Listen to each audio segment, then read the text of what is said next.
Hello, everyone. Today we're going to be doing the Pythagorean theorem, which is a formula which helps us find the sides of missing sides of a right triangle.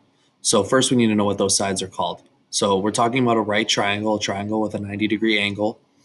The two sides that form the right angle are called the legs. So if you see here and here are the legs, and then the side that is opposite of the right angle is called the hypotenuse.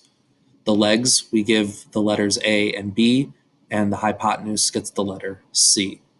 And that's going to be important for the formula we're going to do. So I mentioned that the Pythagorean theorem is a formula, and that formula is a squared plus b squared equals c squared. And we can use this formula to find the missing sides of a right triangle. So this first problem here on the left, we have a right triangle, and I know because there's a right angle here. And we're looking for the hypotenuse. Remember, the hypotenuse is the side that is the opposite of the right angle, so C. So I have the formula a squared plus b squared equals c squared. 8 is going to be my a, so a squared is going to be 8 squared. B is 15, so I'm going to have 15 squared. And that's going to equal c squared, which is what we're trying to find. So I need to figure out what is 8 squared. Well, 8 squared is 64. 15 squared is 225. And c squared, we don't know yet, so we're just going to keep calling it c squared. All right, so I add these two together. 64 plus 225 is 289. So I have 289 equals c squared.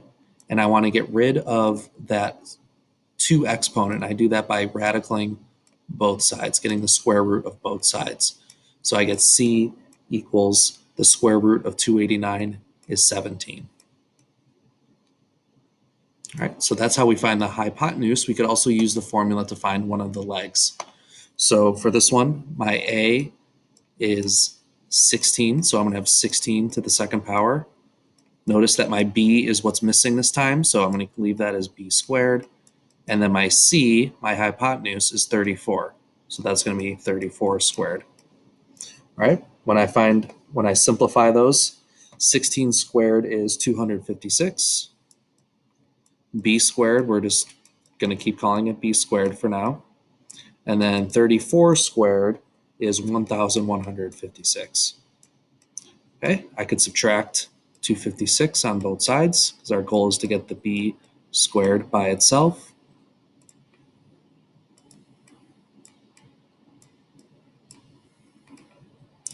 I'm left with b squared equals 900. I square root both sides. And I'm left with b equals 30. The square root of 900 is 30. I could also use this formula to help me find the sides of a 3D figure. Again, it has to have a right angle in it though. So here I have my A, my B, and then this is my C, right? Because if I put this together, it's going to make a right triangle. So my a squared is 9 squared, which is 81. My b squared was 12 squared, which is 144. And c squared, that's what we're trying to find out. So I add 81 plus 144, which is 225. So I have 225 equals c squared. And then I square root both sides because I want to get rid of that 2 exponent.